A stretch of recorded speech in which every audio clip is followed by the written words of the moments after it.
Ladies and gentlemen, 2 years ago, the British historian of medicine, John Pickstone, gave the 5th Descartes Huygens lecture in Utrecht. John died suddenly a little more than a month ago, and we will all miss him for a very long time to come. He was a great friend of the Descartes Center. John began his outstanding lecture there in Utrecht by quoting the following hymn. Jesus bids us shine with a pure, clear light, like a little candle burning in the night. In this world of darkness, he bids us shine, you in your small corner and I in mine.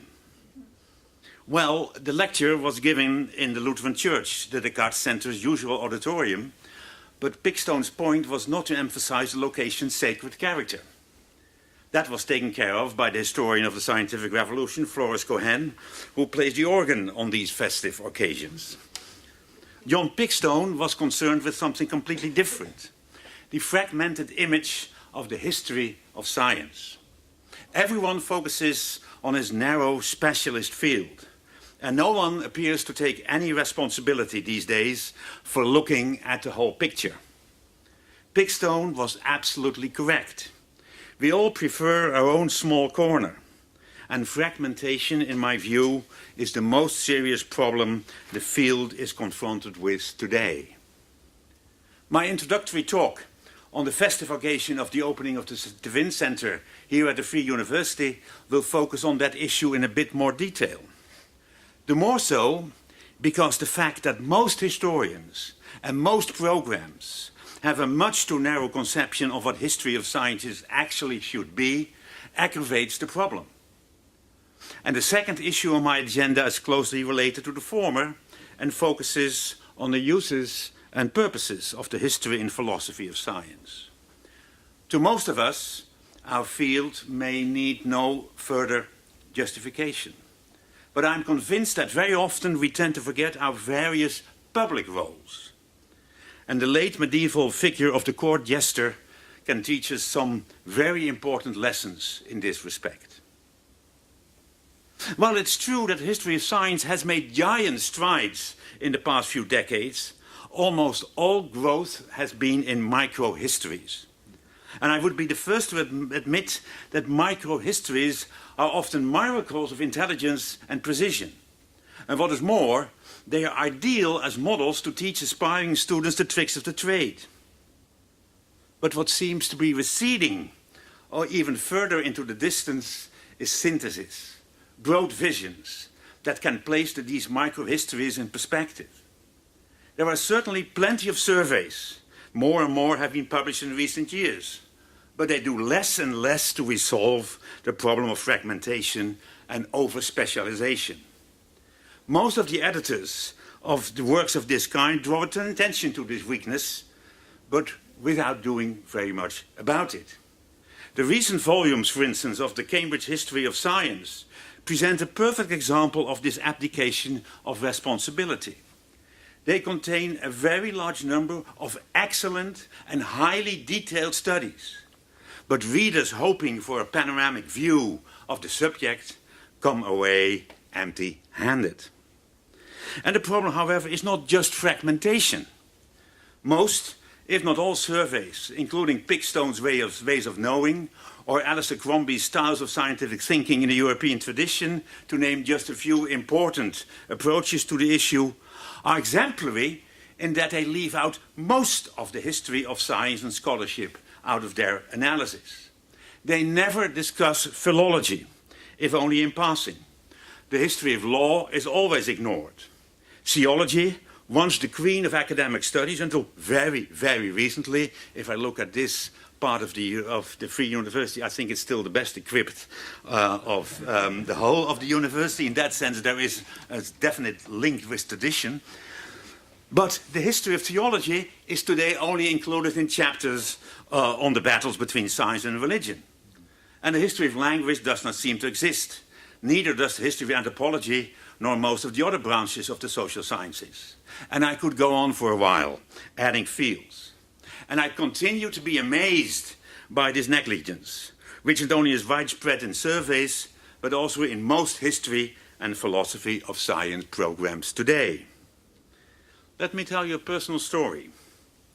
In the early 1970s, as a young intellectual history student, I was engaged on my master's thesis. Its subject was the Dutch academies of the sciences of the 18th century. And very soon I came to realize that I was fully unable to cope with most of the scholarly subjects discussed in their publications. And a visit to the Utrecht Institute for the History of Science, well known for such famous directors as Dijksterhuis and Reijer Hoijkaas, of course, was to completely no avail. They were very hospitable, and I made friends there for life. But they could not help me out with most of my subjects, nor were they able to guide me to other colleagues knowledgeable about my themes. I had to begin a very lengthy and circuitous journey throughout the university and its libraries to find out the things I needed to know about. For instance, 18th century advances in Arab languages or in public law. That very situation, that no university in the Netherlands possessed a center where the scientific and scholarly legacy of the country was preserved, maintained and studied in a comprehensive way and in an international context, was never resolved until the year 2007. The Utrecht Descartes Center for the History and Philosophy of the Sciences and the Humanities, I think, was the first institution that tried to remedy these defects. And the broad approach adopted by the Descartes Center. And I cannot tell you how immensely gratified I am that the model is now taken on by the Stevin Center. But that broad approach allows us to include all kinds of issues that are left out in more traditional programs. For instance, mapping the Republic of Letters, a project that took the communication within the early modern world of scholarship as its subject, by making available digital versions and analyzing letters written by scholars and learned journals in the period up to 1750. Without the expertise of philologists, historians of law, literature, science, medicine, it would have been impossible. A similar broad base underpins the Zoonosis project that unites specialists in the history of biology, economic and agricultural historians, veterinary historians, medical historians, and just simple period historians in a long-term analysis of intensive livestock farming, with special emphasis on epidemic veterinary diseases. And the first global knowledge society, the Low Countries 1500-1750, a project that we are developing right at this moment in close collaboration with the Max Planck Institute for the History of Science in Berlin, is also typical for that inclusive methodology. Discipline formation is another of these multidisciplinary projects, only made possible by the availability of philosophers, historians of science and medicine, social scientists, historians, and historians of literature. Discipline formation made clear once again why and how the origins of the historiographical concept of the scientific revolution and its location in the 17th century coincided with the slow separation of the sciences of culture and society and those of nature in the decades around 1900. Because by means of this concept of locating the revolution in science in the 17th century, the natural sciences supplied themselves with a long and respectable prehistory and a brilliant future, demonstrating their full independence from the other sciences. And the Wiener Kreis philosophers in the 20s and 30s would further underpin the feelings of superiority. The discipline formation project also established that the sharp distinction between nomothetic and ideographic, between exact science and value-based disciplines, between trying to find patterns and focusing on the unique, between hard and soft science, is not written in stone, but is strictly historical in nature. Today, there are quite a few signals that point towards a narrowing gap between the humanities and the sciences.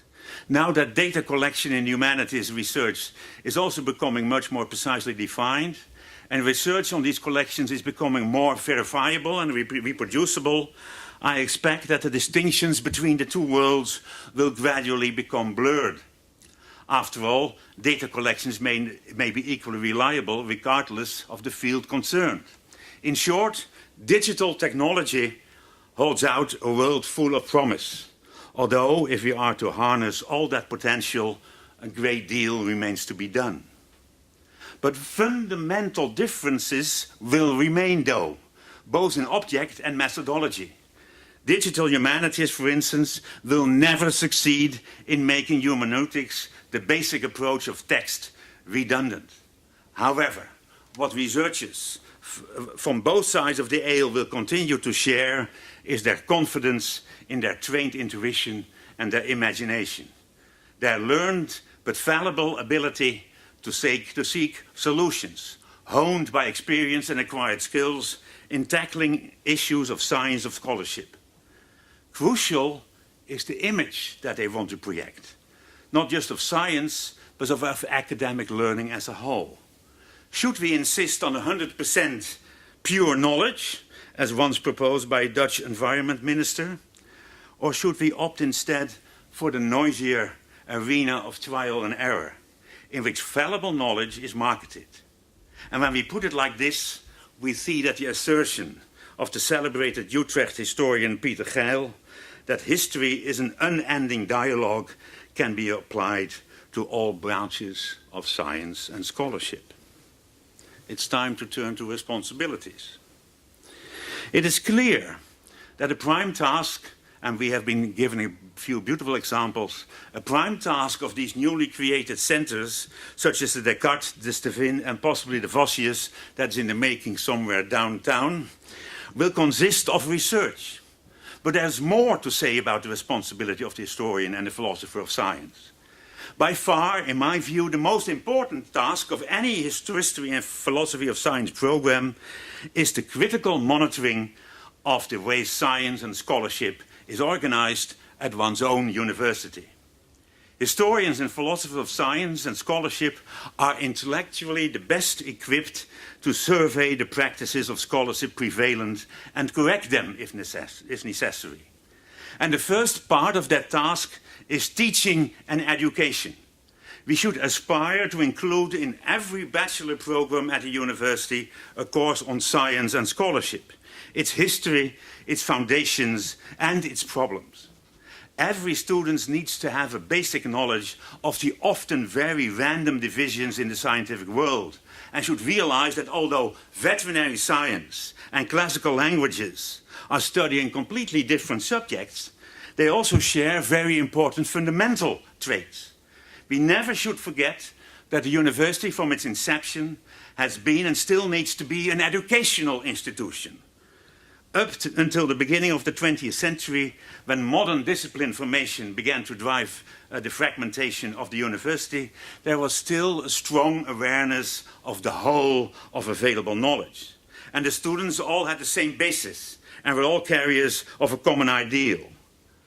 In the present day, the idea that working at a university implies a common mission is in jeopardy, but it's a mission that deserves to be cherished. Every student should know that not only results count. We have finally found the Higgs boson.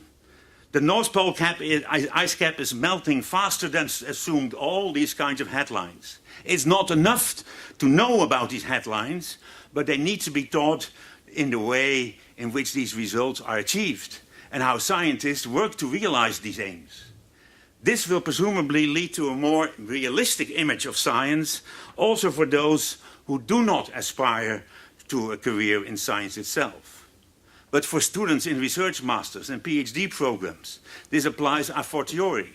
It is stunning that ever greater numbers of PhD students are getting a degree with no clue whatsoever about who is pulling the strings, who is funding what role special interest groups play, and how their own research project fits in with a greater whole. Every history of science program should assume the responsibility for making the teaching and those courses happen. And I think the Stevin Center can build on a series of great traditions here at the Free Universities. Maybe that's a kind of tradition that not everybody likes, but you not only had Hoyka's, you also had Dooyeweerd, you had Zuidema, and these were very important building blocks for a student's mental makeup. Just as important is the role of advisor and critic of university and government authorities.